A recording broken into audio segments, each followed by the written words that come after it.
అందరికీ నమస్కారం. కథల పల్లకి ఛానల్కి స్వాగతం. ఇప్పుడు మనం నన్ను వేడకే చెలి 18th పార్ట్ విందాం. మావయ్య, అను ఇంట్లో ఒంటరిగా ఉంది, నేను ఇంటికి వెళ్తాను. అలాగే, నేను వాళ్ళ మీద కేసు ఫైల్ చేయించి పోలీసుని తీసుకుని వస్తాను విక్రమ్. సరే మావయ్య. ఇంతలో అను నుండి విక్రమ్ మొబైల్కి మెసేజ్ వచ్చింది. మెసేజ్ ఓపెన్ చేసి చూశాడు. విక్రమ్, శ్రావి ఎక్కడుందో నాకు తెలిసింది, నేను అక్కడికే వెళ్తున్నాను. నా మొబైల్ నుండి GPS రూట్ పంపిస్తున్నాను, మీరు పోలీసుని తీసుకుని రండి. ఓ మై గాడ్, ఏమైంది విక్రమ్? విక్రమ్ ప్రభాకర్కి మెసేజ్ చూపించాడు. నో, అను అక్కడికి వెళ్తే చాలా ప్రమాదం విక్రమ్, మనం వెంటనే అక్కడికి వెళ్ళాలి. సరే మావయ్య, నేను అను దగ్గరికి వెళ్తాను, మీరు పోలీసుని తీసుకురండి. ఓకే విక్రమ్, నువ్వు బయలుదేరు. విక్రమ్ అక్కడి నుంచి బయలుదేరాడు. ప్రభాకర్ డైరెక్ట్గా పోలీస్ స్టేషన్కి వెళ్ళాడు. విక్రమ్ కారులో వెళ్తూనే కమిషనర్కి ఫోన్ చేసి విషయమంతా చెప్పాడు. నాకు తెలుసు విక్రమ్, అను బయలుదేరే ముందు నాకు ఫోన్ చేసి చెప్పింది. వాట్? అంకుల్ అసలు అనుని ఒంటరిగా ఎందుకు వెళ్ళనిచ్చారు? డోంట్ వరీ విక్రమ్, తనకేం కాదు, నేను అనుకి దగ్గరలోనే ఉన్నాను. అలాగే అనుకి సీక్రెట్ కెమెరా ఇచ్చాను. ఒకవేళ తనకి ప్రమాదం అని ఏమాత్రం డౌట్ వచ్చినా వెంటనే యాక్షన్ తీసుకుంటాను. కానీ విక్రమ్, ఇది పూర్తిగా అను నిర్ణయం.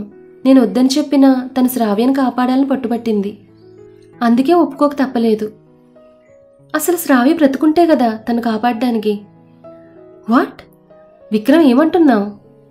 నిజం అంకుల్, వాళ్ళు శ్రావ్యని చంపేశారు. My God. విక్రమ్, నేను అను దగ్గరికి వెళ్తున్నాను. సరే అంకుల్, నేను దగ్గరలోనే ఉన్నాను, వచ్చేస్తున్నా. విక్రమ్ ఫోన్ కట్ చేసి కార్ స్పీడ్గా డ్రైవ్ చేశాడు. కమిషనర్ అను GPS సిగ్నల్ ట్రేస్ చేస్తూ అడవిలోకి వెళ్ళాడు. విక్రమ్ అడవి బయట కారు ఆపి లోపలికి వెళ్ళాడు. కమిషనర్ ఇంకా అతని టీం ఒక చోట ఆగి ల్యాప్టాప్లో అనుని గమనిస్తున్నారు. అంకుల్, మీరు అను దగ్గరికి వెళ్ళలేదా? లేదు విక్రమ్, మేము తను వాచ్ చేస్తున్నాం. వాళ్ళని శిక్షించడానికి మన దగ్గర సాక్ష్యం లేదు. సో ఇప్పుడు ఈ వీడియోనే వాళ్ళకి శిక్ష పడడానికి మనం సహాయం చేయగలదు. అందుకని అనుని ప్రమాదంలో పెడతారా? విక్రమ్, మనం తనకు దగ్గరలోనే ఉన్నాం, ఏం కాదు, కాసేపు వెయిట్ చేయి. లేదు, నేను అను దగ్గరికి వెళ్తున్నాను. కమిషనర్ పిలుస్తున్నా వినిపించుకోకుండా విక్రమ్ అక్కడి నుంచి వెళ్ళిపోయాడు. విక్రమ్ కొంచెం ముందుకెళ్లేసరికి ఒక పాడుపడ్డ బంగ్లా కనిపించింది. ఏమాత్రం ఆలోచించకుండా లోపలికి వెళ్ళిపోయాడు. ఒక్కసారిగా రౌడీలు విక్రమ్ని చుట్టుముట్టారు. కిరణ్ ఎదురుగా వచ్చి నిలబడ్డాడు. అను ఎక్కడా? వావ్, పెళ్ళాం మీద ఎంత ప్రేమ లేకపోతే ఇంత రిస్క్ చేసి ఇక్కడికి వస్తావు చెప్పు. అయినా రాగానే శ్రావ్యని అడుగుతావు అనుకున్నాను, కానీ అనుని అడిగావంటే శ్రావ్య చనిపోయిందని తెలిసిపోయిందన్నమాట. విక్రమ్ కోపంగా కిరణ్ కాలర్ పట్టుకున్నాడు. ఎందుకురా శ్రావ్యని చంపారు? అసలు తను మిమ్మల్ని ఏం చేసింది? పిచ్చి బావా, మేం దాన్ని ఎందుకు చంపామో నీకు ఇంకా అర్థం కాలేదా? మా అత్త మీ నాన్నని పెళ్లి చేసుకుంది కేవలం నీ ఆస్తి కోసం మాత్రమే. అందుకే చిన్నప్పటి నుంచి తను నీకోసం ఎన్నో త్యాగాలు చేసినట్టు నిన్ను నమ్మించింది. నిన్ను పూర్తిగా తన గుప్పెట్లో పెట్టుకుంది. కానీ నువ్వు ఆ శ్రావ్యని పెళ్లి చేసుకుని మాకు పెద్ద షాక్ ఇచ్చావు. ఆస్తి కోసం ఇంత నీచానికి దిగజారుతారా? మీరు అసలు మనుషులేనా? మీకు ఆస్తే కావాలని అడుగుంటే మీ మొహాన్ని కొట్టేవాడిని కదరా. అన్యాయంగా శ్రావ్యని ఎందుకు చంపారు? విక్రమ్, శ్రావ్యని చంపాలని మేము అనుకోలేదు, కానీ తనకి మా గురించి పూర్తిగా నిజం తెలిసిపోయింది, అందుకే తను చంపాల్సి వచ్చింది.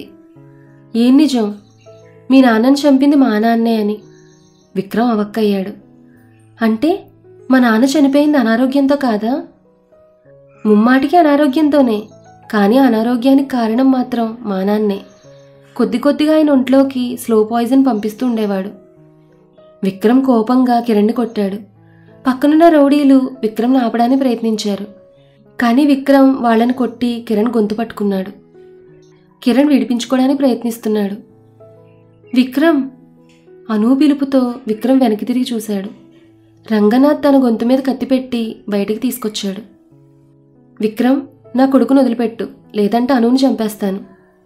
ఇంకా ఎంతమందిని చంపుతావు మిస్టర్ రంగనాథ్? నా గురించి నీకు నిజం తెలిసిపోయిందని నాకు ముందే తెలుసు విక్రమ్, అందుకే నా జాగ్రత్తలో నేనున్నాను. ఒక్క విషయం గుర్తుపెట్టుకో రంగనాథ్, అనుకి ఏమైనా జరిగిందంటే మీలో ఒక్కడిని కూడా ప్రాణాలతో వదిలిపెట్టను నేను. అసలు నువ్వు ప్రాణాలతో బయటికి వెళ్తే కదా విక్రమ్ నన్ను చంపేది. అను మణికట్టు నరం కట్ చేసి ముందుకు తోశాడు.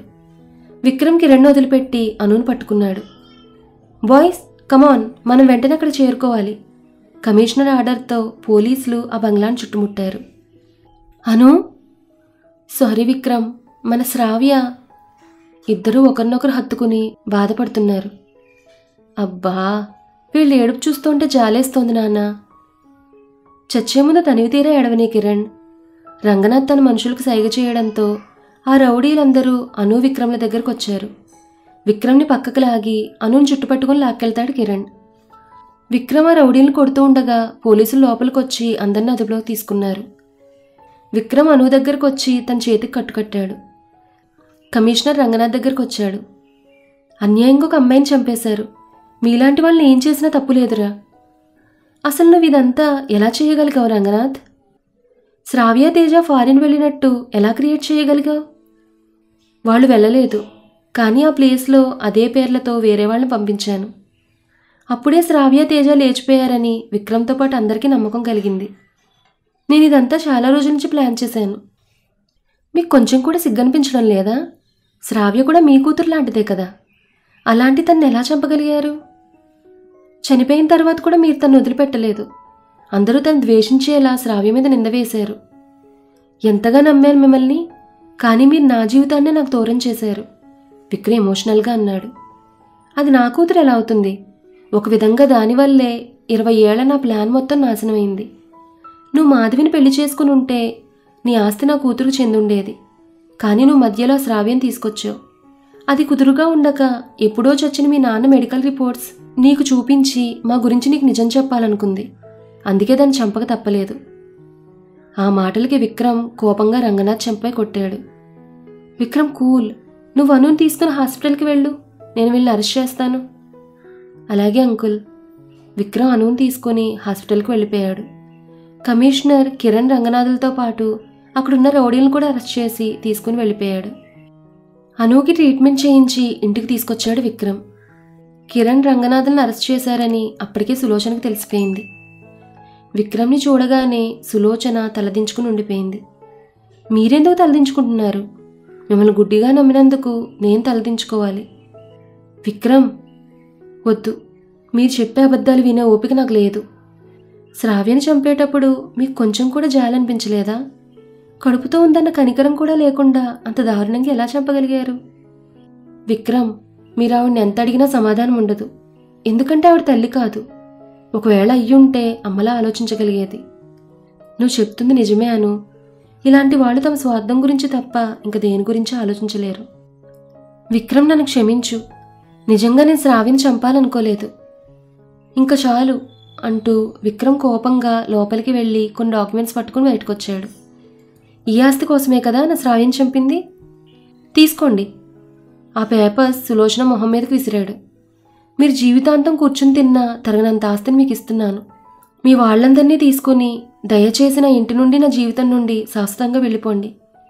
విక్రమ్, అను, వాళ్ళకి చెప్పు మర్యాదగా బయటకు వెళ్ళమని, లేకపోతే నా చేతులతోనే గంటాల్సి వస్తుంది. జయంతి ఆస్తి పేపర్స్ అన్నీ తీసుకుని సులోచన దగ్గరికి వచ్చింది. అక్క, ఆస్తి వచ్చేసింది కదా, రా వెళ్దాం. సులోచన చేయి పట్టుకుని అక్కడి నుంచి తీసుకెళ్ళిపోయింది. విక్రమ్, మా లగేజ్ ప్యాక్ చేసుకోవాలి, కొంచెం టైం ఇవ్వు, మేము వెళ్ళిపోతాం. ఆ మాటకి విక్రమ్ కోపంగా జయంతి వైపు చూశాడు. జయంతి భయపడి లోపలికి వెళ్ళిపోయింది. కాసేపటికి అందరూ విక్రమ్ ఇంటి నుండి బయటకు వెళ్ళిపోయారు. అను, నువ్వు రెస్ట్ తీసుకో. అలాగే విక్రమ్. విక్రమ్ తన గదిలోకి వెళ్ళిపోయాడు. ఆ గదిలో అడుగుపెట్టగానే శ్రావ్యతో గడిపిన ప్రతి క్షణం జ్ఞాపకం వస్తోంది విక్రమ్కి. అను గది బయట నుండే విక్రమ్ని చూస్తూ ఉండిపోయింది. నాకు తెలుసు విక్రమ్, శ్రావ్య దూరమైందంటే మీరు తట్టుకోలేరని. కానీ మిమ్మల్ని ఎలా ఓదార్చాలో నాకు అర్థం కావడం లేదు. విక్రమ్ ఒక్కసారిగా చేతితో పక్కనే ఉన్న అద్దాన్ని పగలగొట్టాడు. ఆ సౌండ్కు అను ఉలిక్కిపడి కంగారుగా లోపలికొచ్చింది. విక్రమ్ మోకాళ్ళ మీద కూర్చుని ఏడుస్తున్నాడు. విక్రమ్, ఏమైంది? విక్రమ్ అనుని హత్తుకున్నాడు. శ్రావ్య నా వల్లే చనిపోయిందను. నేను తన జీవితంలోకి వెళ్లకుండా ఉంటే బాగుండేది. లేదు విక్రమ్, ఇందులో మీ తప్పేం లేదు. తప్పంతా నాదే అను. నన్ను నమ్మి శ్రావ్య తన జీవితాన్నే నాకు ఇచ్చింది. కానీ నేను శ్రావ్యను కాపాడుకోలేకపోయాను. ఎందుకు ఇలా జరుగుతోందను? అందరూ నన్ను వదిలిపెట్టి ఎందుకు వెళ్ళిపోతున్నారు? విక్రమ్ మాటలకి అను కళ్ళల్లో నీళ్లు తిరిగాయి. నేనేం తప్పు చేశాను? ఆ దేవుడు ఎందుకు నన్ను ఒంటరివాణ్ణి చేస్తున్నాడు? ప్లీజ్ విక్రమ్, కంట్రోల్ చేసుకోండి. విక్రమ్ చేతికైన గాయం చూసి అను ఫస్ట్ ఎయిడ్ బాక్స్ తెచ్చి గాయానికి మందు రాసి కట్టుకట్టింది. విక్రమ్ బాధపడుతూ అలానే అను ఒళ్ళో నిద్రపోయాడు. అను విక్రమ్ తల నిమురుతోంది. నేనుండగా మీరు ఒంటరివారు కాదు విక్రమ్. మీరు నాకు శ్రావ్యస్థానం ఇవ్వలేరని నాకు తెలుసు, కానీ నేను మీకు జీవితాంతం తోడుగా ఉంటాను. కాసేపటికి అను అలానే వెనక్కి వాళ్ళు నిద్రపోయింది. గాఢ నిద్రలో ఉండగా విక్రమ్కి సడన్గా మెలకు వచ్చింది. కళ్ళు తెరిచి చూసేసరికి ఎదురుగా శ్రావ్య కనిపించింది. శ్రావ్య? విక్రమ్ తన హత్తుకున్నాడు. విక్రమ్ ప్లీజ్, మీరు ఇలా బాధపడుతూ ఉంటే నేను సంతోషంగా ఉండలేను. నువ్వు లేకుండా నేను సంతోషంగా ఎలా ఉండగలను శ్రావ్య? లైఫ్లో అన్నీ మనం అనుకున్నట్టు జరగవు విక్రమ్. మీ జీవితంలో నా పాత్ర ముగిసిపోయింది. నా గురించి బాధపడుతూ మీరు అక్కడే ఆగిపోకూడదు అంటూ అను వైపు చూసింది. అను చాలా మంచి అమ్మాయి విక్రమ్. నాకు నమ్మకం ఉంది. అను మీ జీవితంలో సంతోషాలను తిరిగి తీసుకురాగలదు. మీ జీవితంలో కోల్పోయిన ప్రేమని తను మీకు ఇవ్వగలదు. తను జాగ్రత్తగా చూసుకోండి.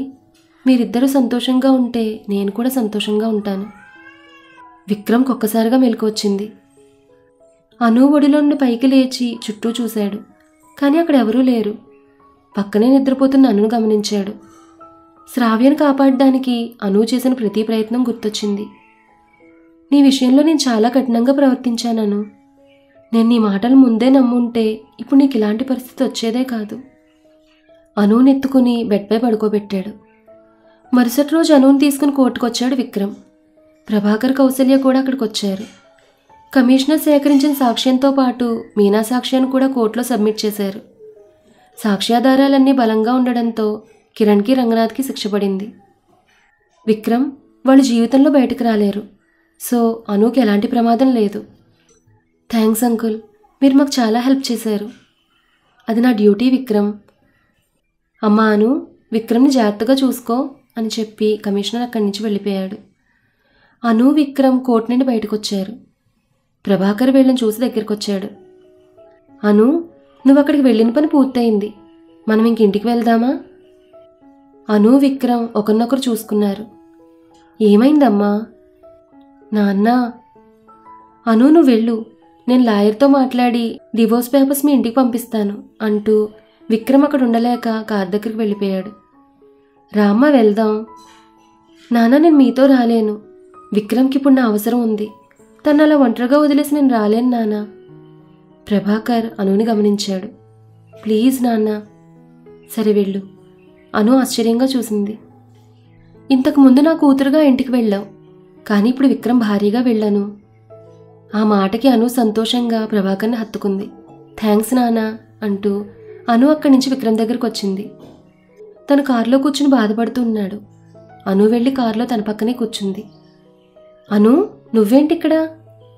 ఏ, నన్ను వదిలించుకుందాం అనుకుంటున్నారా? భార్యను వదిలించుకోవడం అంత తేలిక కాదు విక్రమ్. అది కాదను, మావయ్య నాన్నే వెళ్ళమని చెప్పారు. మీకేమైనా అభ్యంతరం ఉంటే నన్నే అనాథాశ్రమంలోనూ వదిలేసి వెళ్ళిపోండి. మొండిదానివే నువ్వు. తెలుసు కదా, త్వరగా ఇంటికి పోనివ్వండి, నాకు ఆకలేస్తోంది. విక్రమ్ ఏం మాట్లాడకుండా కార్ స్టార్ట్ చేశాడు. అను వెళ్ళిన తర్వాత కౌసల్య ప్రభాకర్ దగ్గరికి వచ్చింది. ఏంటండి అనుని విక్రమ్తో పంపించారు? తన భర్త దగ్గరికి తను వెళ్ళింది, అందులో తప్పేముంది? అది కాదండి, అనుకి ఇష్టం లేకుండా జరిగిన పెళ్ళి. మరి తను మళ్ళీ ఎందుకు ఆ ఇంటికి పంపిస్తున్నారు? ఎందుకంటే నాకు అను కళ్ళల్లో విక్రమ్ మీద ప్రేమ కనిపిస్తోంది. నా కూతురు ప్రేమకు నేనెలా అడ్డు చెప్పగలను? కానీ తను విక్రమ్తో సంతోషంగా ఉండగలదా? తెలీదు, కానీ అను అన్ని పరిస్థితులను చక్కబెట్టగలదు. నువ్వేం టెన్షన్ పడకు కౌసల్య. మన అను ఎక్కడున్నా అక్కడ సంతోషాలు నిండుంటాయి. అలాగే తన ప్రేమతో విక్రమ్ లైఫ్లో సంతోషాలు నింపగలదు. అలాగేనండి, మీరు ఏం చేసినా బాగా ఆలోచించే చేస్తారు కదా. సరే వెళ్దామా? వెళ్దాం. మరి విక్రమ్ ప్రేమని అను గెలుచుకోగలుగుతుందా? విక్రమ్ శ్రావ్యని మర్చిపోయి అనుకి దగ్గరవగలుగుతాడా? ఈ విషయాలన్నీ కూడా మనం నెక్స్ట్ పార్ట్లో తెలుసుకుందాం. ఈ కథ మీకు నచ్చితే లైక్ చేయండి, షేర్ చేయండి. అలాగే మన కథల పల్లకి ఛానల్ని సబ్స్క్రైబ్ చేసుకోండి. ధన్యవాదాలు.